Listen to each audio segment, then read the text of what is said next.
Well, good morning. Good morning, ladies and gentlemen. If I could have your attention, please. I realize that some are eating and some are still serving themselves, but the congressman has to get out of here a little earlier, and therefore we're starting just a few minutes early. It's my pleasure to welcome you to this Wednesday Wake Up Club breakfast. I'm Morton Blackwell, president of the Leadership Institute, and some of you are here for the first time. Others are veterans, and others are coming in. Those who are veterans know that I always begin by commenting that we live in interesting times. I noticed in the Washington Times this morning a big story, headline across the top of a page, that the Pentagon is troubled by a particular problem. It seems that they have 618,000 Chinese-made black berets, and the Bush administration has decided that U.S. servicemen will not wear Chinese-made black berets. And the article is filled with various options that the Pentagon is considering, that sell them to foreign countries, destroy them, store them forever and ever, give them to surplus stores, various other options, none of which looked very good to the people at the Pentagon. But I can report this morning that in a generous effort to help the Bush administration out, former President Bill Clinton has offered to accept all 618,000 black berets. He wants them shipped to his new office in New York City so he can, over time, distribute them to the interns he is expecting.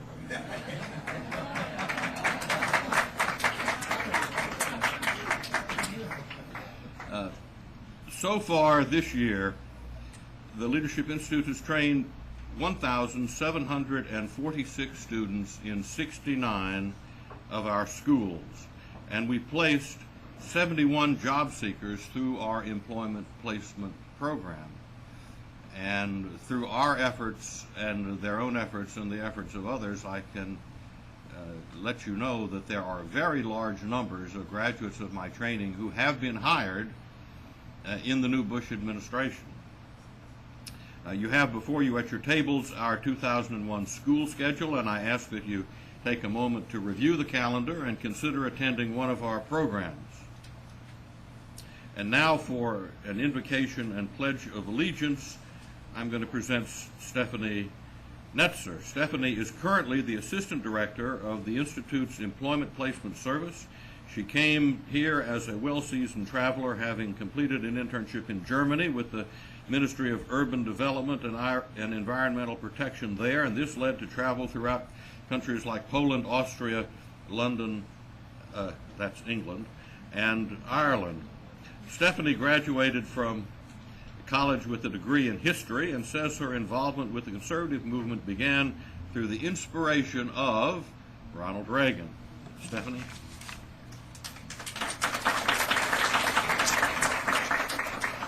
Will you all please rise for the Pledge of Allegiance?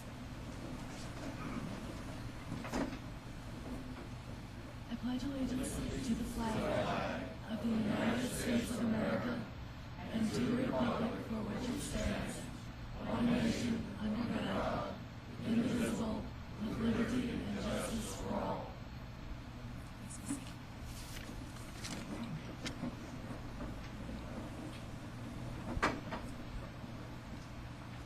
Lord, we thank you for this great day and the camaraderie we find here. We also thank you for the food that will sustain us through the morning hours. We ask you that you bless the majority leader, that you give him and his colleagues the strength and determination to do what is right for our nation. We ask that you bless our new president and help him see clearly problems facing our nation and the world. We ask that you give him the courage and leadership to do what is best for our country and not simply what is most popular. We ask that you bless Morton and Helen. We ask that the people that Morton trains here at the Leadership Institute will use their knowledge to become good citizens who are faithful to you. We thank you for this great nation and pray fervently that you will bless the United States of America and help us all to become better citizens, always looking to do your will before our own. We ask this in the name of your Son, Jesus Christ. Amen.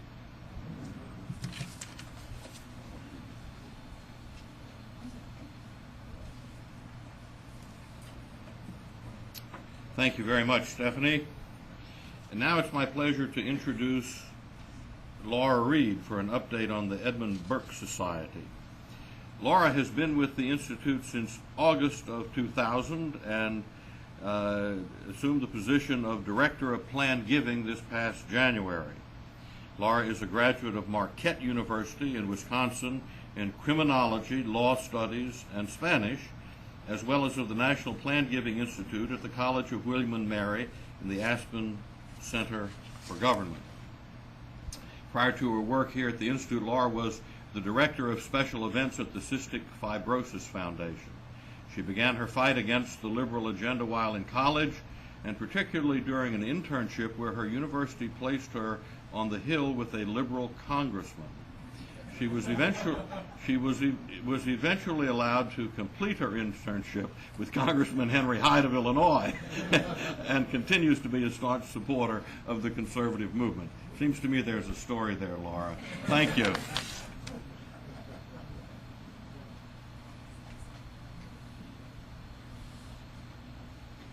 Good morning. I'd like to begin by saying thank you to a very special group of people, the members of the Edmund Burke Society. This growing number of friends helps the Leadership Institute train new generations of conservative leaders by establishing planned gifts. Their generosity represents a significant commitment to long-term success and to the mission of the Leadership Institute. Members of the Edmund Burke Society have made provisions to assist the future of the Leadership Institute through a variety of planned gifts, such as charitable gift annuities, bequests, charitable remainder and lead trusts, donor advised funds. Each financial tool provides specific benefits to the donor as well as the Leadership Institute. As the Director of Planned Giving, I find that one of the truly amazing aspects of my work with the members of the Edmund Burke Society involves their motivation to make a legacy gift and the special relationships that we form with these individuals. In many cases, it's a bond that is reserved only for family. In fact, one donor told the Institute upon making a planned gift that we were the heir to his life. Another Burke member expressed that he included the Institute in his will because we provide the basis for the future of the conservative movement. He believes that it's important to have a plan to fight the liberals. Otherwise, they will succeed in their efforts to rewrite history in favor of the left. Just last week, I visited with a woman who inquired about the Burke Society. She told me that her husband's friend had created a charitable gift annuity with the Leadership Institute because he likes the fact that we take pride in passing the torch of leadership onto the youth of this country. But he wanted to ensure that his conservative beliefs and values would be passed along to this new generation after he was gone. She explained that he felt a sense of relief because of this arrangement. She said he no longer has to worry about preserving his personal beliefs in our nation's founding principles, and at the same time, he is able to receive additional needed income during his lifetime. The generosity of each member of the Edmund Burke Society provides the means to train a new generation of conservatives to fight for the ideals that we share. And now I'd like to recognize the Edmund Burke Society members who are able to join us here today. Mrs. Williams, if you could stand. Thank you so much.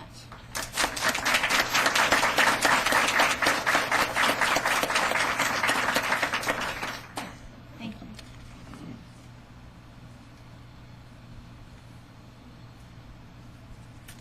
Thank you very much, Laura, but I'm still interested in hearing the story of that liberal congressman whose office you left to go work for Congressman Henry Hyde. And now to introduce our speaker, I'm going to present Christopher Steele. Chris is a graduate of Rutgers University, with degrees in political science and history. In 1996, he founded the Rutherford Junior Council, an organization dedicated to getting the youth of his town involved in local politics. Chris is a former intern of Congressman Armey's from 1998, when he focused his efforts in Congressman Armey's office on the flat tax. Chris is currently a member of our program staff and serving as the school's manager. And Chris was one of the hardy souls who, in early July, went down the Shenandoah with me and our interns. We had, what did we have? How many people did we have? 15? Something like that, on our annual float trip. We float on inner tubes down the Shenandoah River past Harper's Ferry into the Potomac and get out on the Maryland side. It's quite an exciting thing, and I'm happy to tell you that Chris navigated the rapids very well. Chris Steele.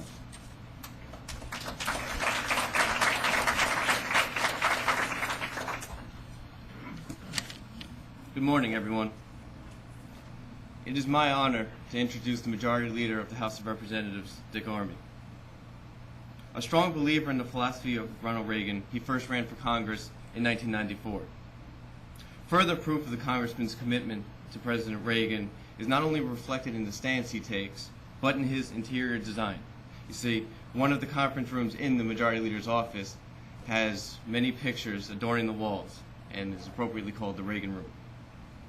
He gained national attention with legislation to close down obsolete military bases that saved the American taxpayer $4 billion. After serving only a single term as House Conference Chairman, he guided the Republicans to an overwhelming electoral victory in 1994 and has served as Majority Leader ever since. Congressman Armey is the author of several books, including The Flat Tax, The Freedom Revolution, and Price Theory, a policy welfare approach. Please join me in welcoming Majority Leader Dick Armey.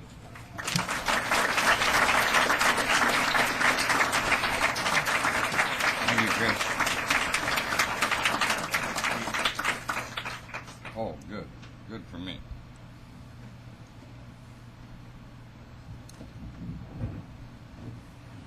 Well, thank you, Chris, and thank you for mentioning the Reagan Room. Can you hear that? I'm fond of pointing out that there are only two Washington big shots who ever have their picture hung in my office, Ronald Reagan and Clarence Thomas. So, Jenny, you can have yours there too. But I'm pretty fussy about that. I don't put up pictures indiscriminately, and I'm very proud of both these, the two most principled people I've met. Also, let me talk about Morton's work for a moment. When I ran for Congress in 1984, when it came to the subject of politics, I was dumb as a stone. I had absolutely no idea how to run a campaign. In fact, we all still gather around the campfire and laugh at some of my ideas about how I would have run my campaign. I was actually spared by that by two young people who were both graduates of the Leadership Institute and had met while in the Leadership Institute. So I can truthfully say, Morton, yours is the first Washington establishment about which I ever heard a thing, and it was all good. These two, well, you know, I don't want to puff these guys up too much. They took a look at the district in which I was running, and one of them made the observation, well, we could elect a monkey in that district.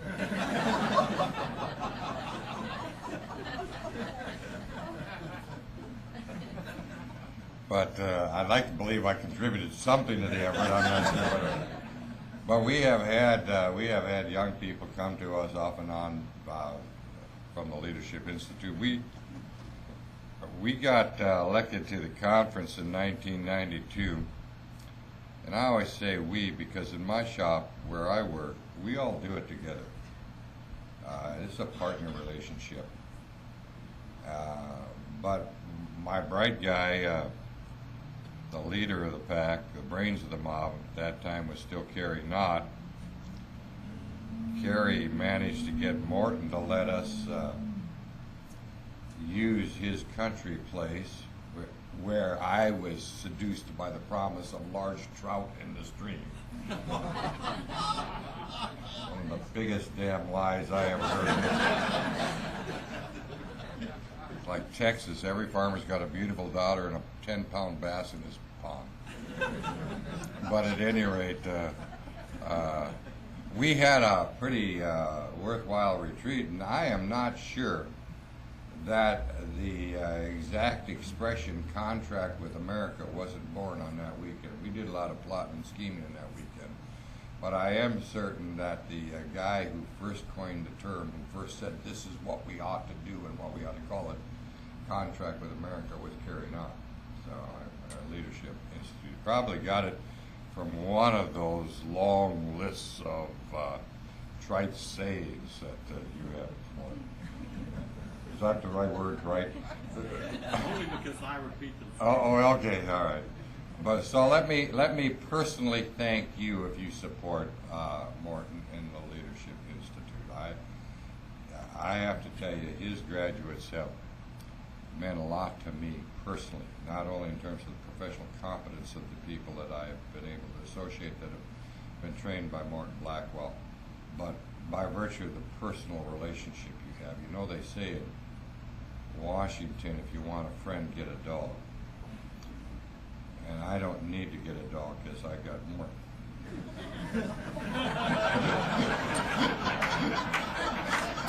Is there a compliment in there someplace, Morton?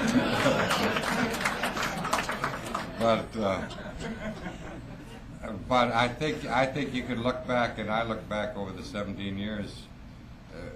We have been friends working together, and it's because I think of the quality of people that I've been able to attract it so much of the time from your shop. Where are we now? First of all, we still have a very thin majority in the House of Representatives, and it is diversified. Every day I go to work singing a great Merle Haggard song called "Holding Things Together." As the lyrics go, holding things together is not an easy thing to do when it comes to raising children. It's a job that's meant for two. But the fact of the matter is, we went through 2 years in the last Congress with about a 6-vote margin, and we actually had a better time holding ourselves together unified than we seem to be having this year, and we're searching for some understanding of that. Finally, I think yesterday it came to me. 2 years ago, we had a common enemy. That, you may recall, is the thing that binds grandparents and grandchildren together.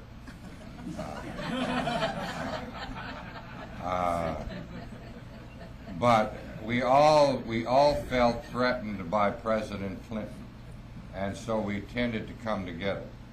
Now, basically, what I think you see going on to some extent in the House is a competition for the attention of the president. In a sense, part of our conference trying to pull the president in the right direction, and then part of the conference trying to pull him in the wrong direction. You thought I was going to say left, didn't you? And it's a struggle watching this. In the end, of course, the president's going to be his own man, and we need to do that. But one thing I have seen consistently since 1994, when the House leads, we generally move to better legislative outcomes. And I admonish my colleagues in the House, we should wait on nobody. Now, the fact of the matter is the president proposed his tax cuts. He campaigned on his tax cuts and so forth. The shape of the tax cuts, in fact, though, were made in the House.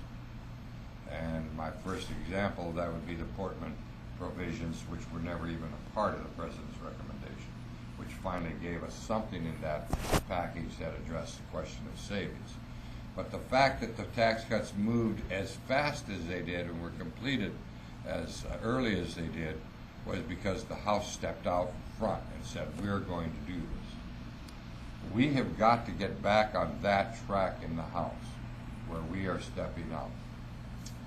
The House, in my estimation, should have taken a more assertive leadership role on education. I'm personally not as happy with where we are going on education as I was with taxes, nor am I confident we're going to end up with the very best education bill, and that was precisely because the House did not assert its leadership at the inception of this education package. We will, in the end, have to pull together and take the lead on such things as Medicare reform and, more importantly, the biggest legislative opportunity of our lifetime is retirement security reform. The House, I believe, has to step out of it. The Senate still searches for itself. You know, we went through 8 years of the Clinton administration going through its quarterly identity crises. Now we're going through the Senate having quarterly identity crises. And we just simply must, in the House, understand that we cannot wait on these folks to decide who they are. We must know who we are, and we must proceed. And if we go ahead, they will follow. Now, we've got a fairly good team in the House, but we're somewhat fractured right now, and the press doesn't understand things at all. I mean, I laugh at these guys. They are so wrong. And when they don't have a story, they make it up. I don't watch the pundits on the weekend shows anymore because they just sit there and make stuff up. And it's boring. So I go meet with the Bass Brothers whenever I can. That's largemouth and smallmouth. And when I'm there, there's soremouth. So, but I got some of my staff that works for me get paid to watch those shows. They can tell me if something important happens. And that happens about once every 4 or 5 weeks on those shows. But at any rate, the press tried to make a story that the House is fractured over President Bush's agenda. And it's stalling. Actually, the House fractured over Senator McCain's agenda and stopped it. And that's not a bad thing. But the press don't want to write that story. We did fracture over that. There are still some difficult feelings between us, and there's still a certain sort of population of defiant members who are still sort of steamed because they couldn't pass the wrong legislation on campaign finance reform. The ironic thing is they that killed the rule, they that stopped it. And so one of the things we have to do in our body is kind of pull everybody back together. Now, fortunately, we have, I think, the perfect guy for this challenge, and that's Dennis Hastert. I don't know how many of you know our speaker, but this is a decent guy. He's an able legislator, and he is a decent individual. I was telling Tom DeLay the other day, I said, well, you know, Tom, when I grow up, I want to be just like Denny. And Tom said, well, of course, growing up won't get you there. But if you don't know our speaker, you really need to get to know him. And we are very fortunate to have him. We need to pull ourselves back together, and then we need to set a new sense of direction. Now, what will we do in the meantime? We're going to get into a death struggle with the Senate over spending. The Senate's plan is very simple. They want to spend us into the trust funds and then blame it on the tax cut.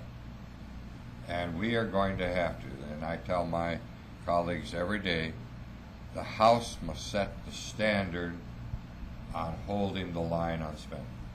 We've got to do it in what bills come out of the House. We've got to go into conference, and we've got to fight. And to me, the test of who President Bush is going to probably be largely determined in the fall. Does he jump to the House side, holding the line on spending, or does he jump to the Senate side and go along with increased spending? And in the end, think it'll show up in the work we are able to do in the conference. I keep reminding myself, we all keep saying to the president will prove his mettle on the spending thing when he vetoes the bills. Well, when he vetoes the bill because the spending is excessive, it will be that we have demonstrated that we didn't do our job. So we must use the leverage of the presidency to see to it that the bills don't get there. So that I would hope that if in fact we hold our resolve among ourselves, that where we are is doing continuing resolution over half or so of the spending bills because they're still tied up in conference, not because they were vetoed by the president. And the president's presence in that conferencing process can be there, very real and very profound. But that is really going to be our contest. The legislative agenda right now, obviously this week we are doing something I think worthwhile in the energy plan. Is not as complete and comprehensive a plan as we will need, but we need to break the ice on this one. We'll have a couple of key votes in this one. We're feeling pretty good, for example, on the Anwar vote, and even not too badly on the CAFE standards vote. If we win those two votes, we can set a standard from which we can build a larger. But make no mistake about it, this nation has got to rebuild its energy infrastructure, and that is refineries, generating, and transmission capability. So we should see this as just a beginning. And then the other thing we'll do this week is HMO reform. My line on that is we got very little opportunity to do the world much good in this legislation, but we've got a great potential to do it a lot of harm. And I pretty well personally stand on the ground that if we can't do something that's decent and beneficial in the lives of patients and their families, we're better off doing nothing. This is one of these issues that has been made larger than life, like campaign finance reform that pulled that 2% interest among the American people.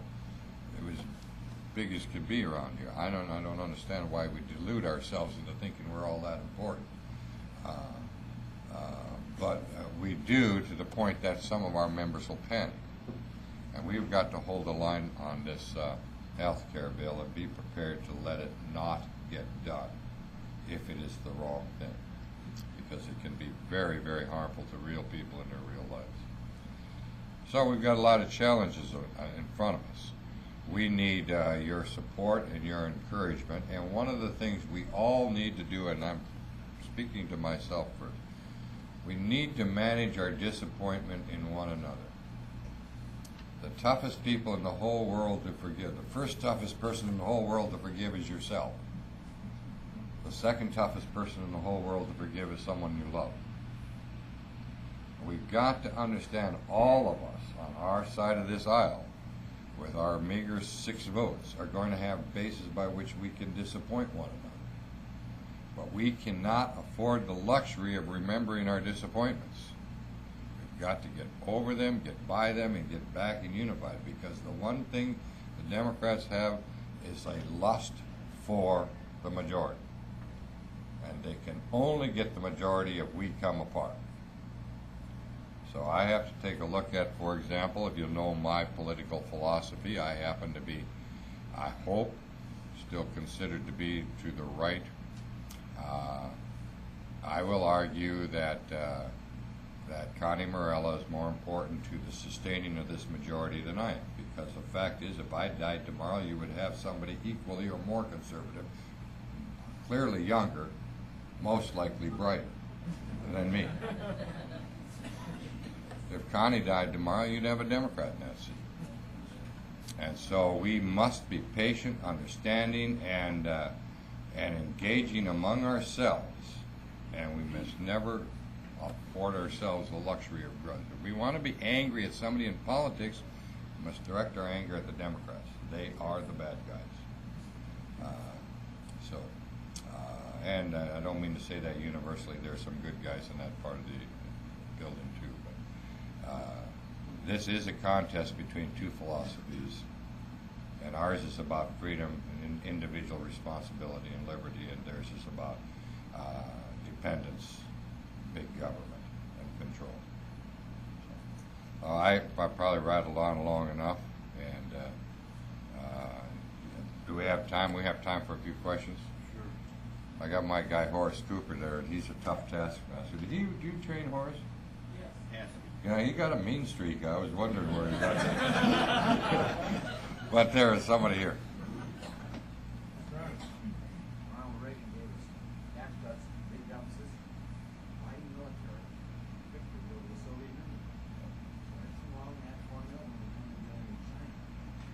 Well, first of all, Ronald Reagan didn't give us deficits. Actually, the deficits were given to us by Lyndon Johnson when he set in motion the entitlement constructions that transformed the budget to 75% mandatory spending and put it outside the control of any presidency. So, but the other things Ronald Reagan gave us,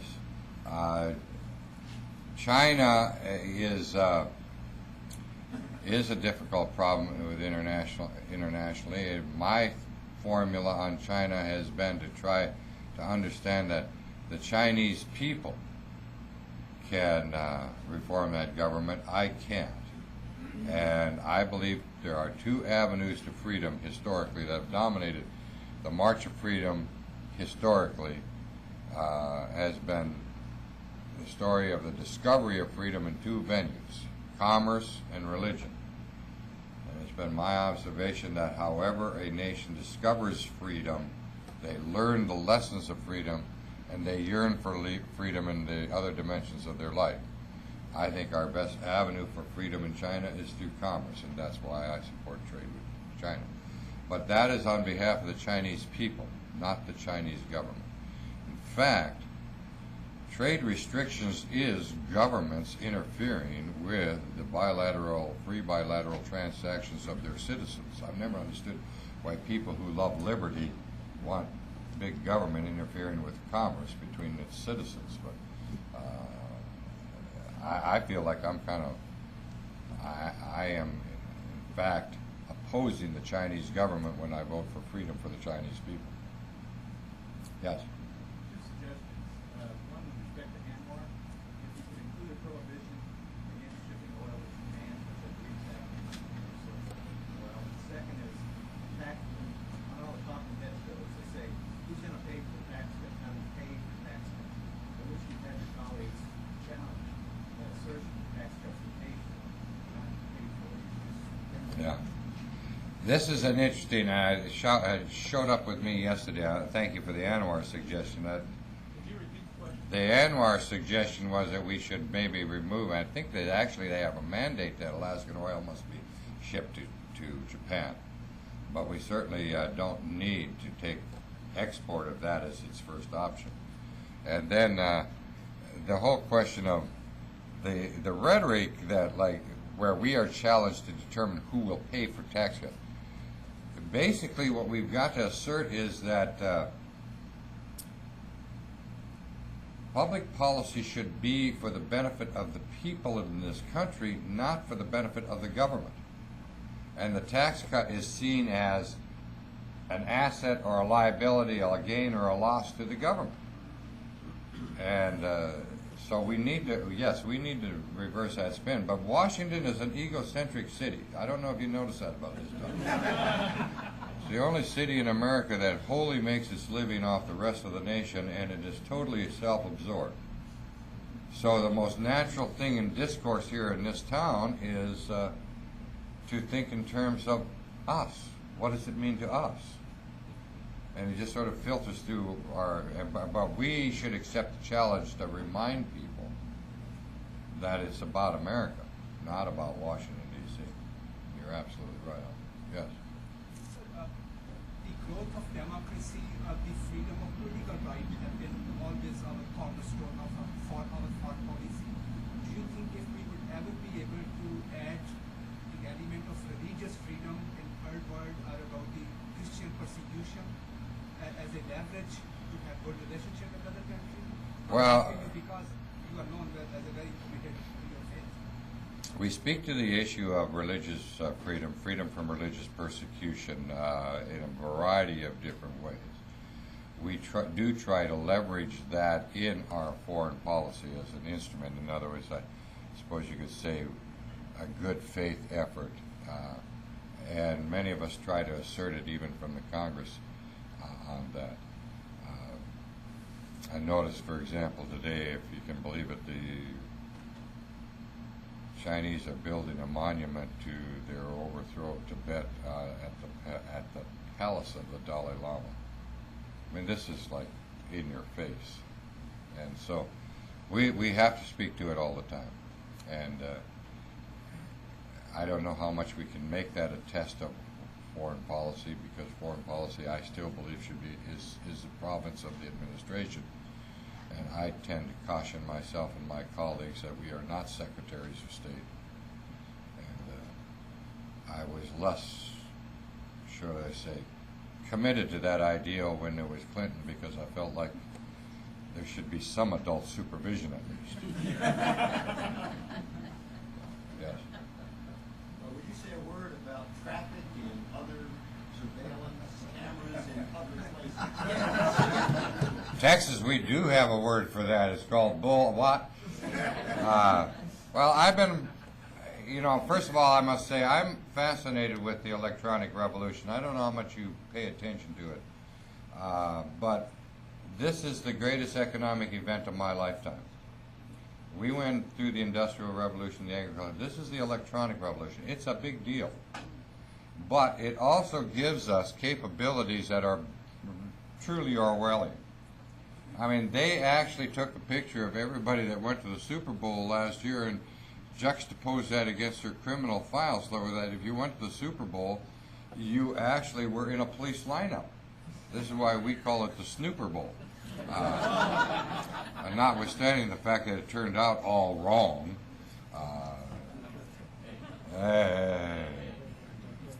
so at any rate, we have these cameras now that identify people as they walk down the streets, and they're being deployed. The red light camera presumes you to be innocent until you prove yourself. Presumes you to be guilty until you prove yourself innocent. If you go to court in some states now, they're actually changing the law that if you go to court and say, well, that wasn't me in the car, then you've got to tell them who was in the car. So, or you still get fined with a ticket.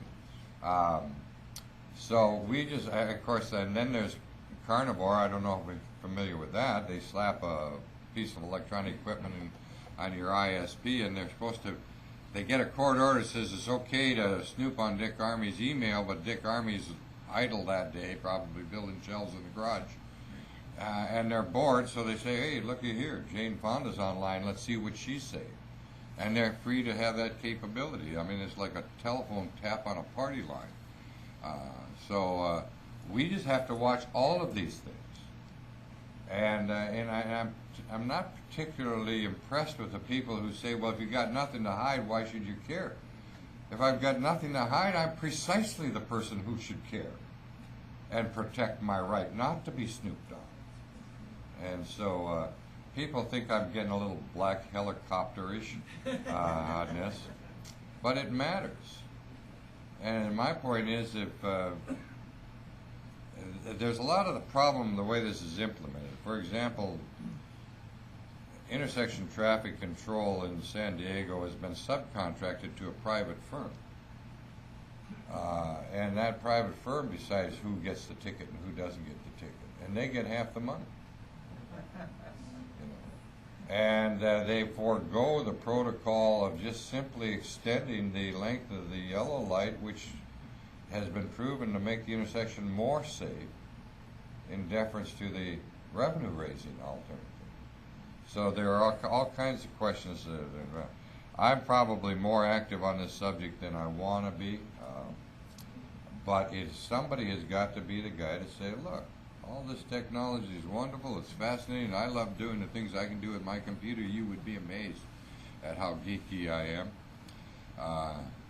I actually took a WAV file, so young people understand this.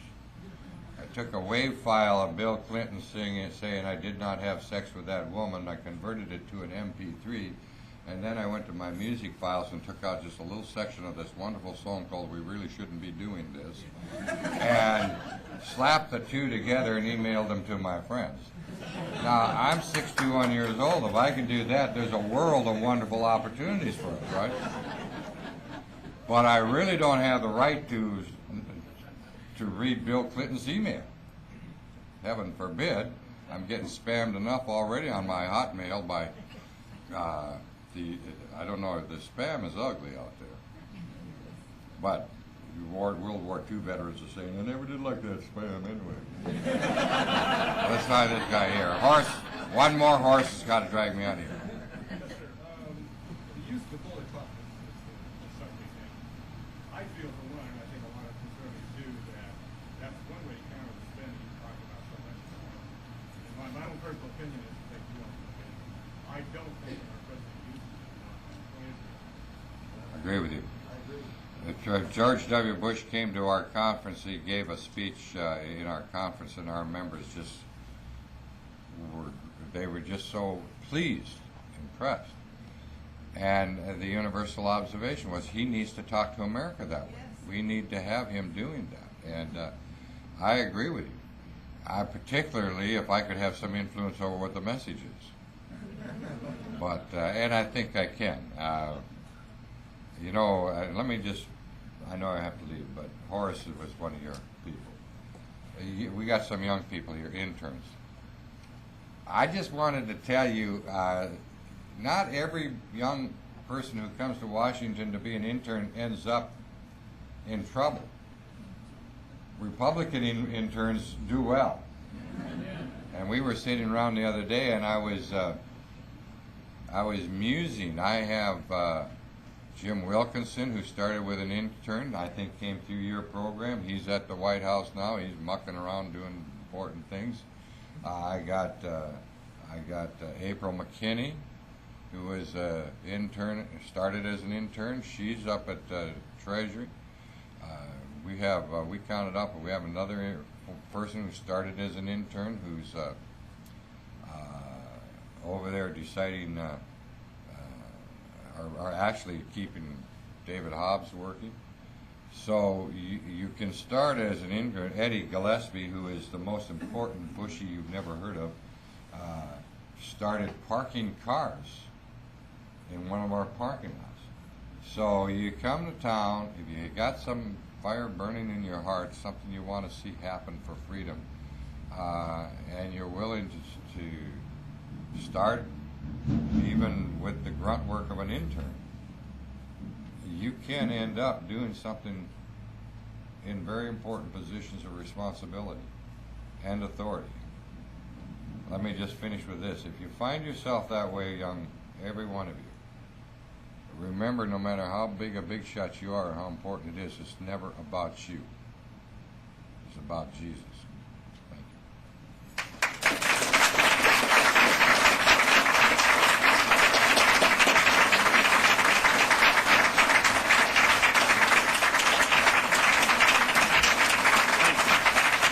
And before you leave, a little present.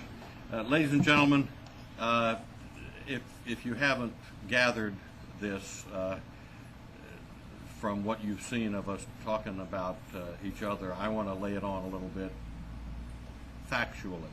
In my judgment, Congressman Dick Armey is one of the genuine heroic leaders for conservative principles in America. And I am so delighted every time I see him, every time I hear him. It's common sense, it's often humorous, but he's in there, he is fighting, and he has achieved great things. And we thank you so much for what you've done for the Leadership Institute and for other conservative causes, and want to give you a little present of Adam Smith tie. Thank you. Thank you, sir.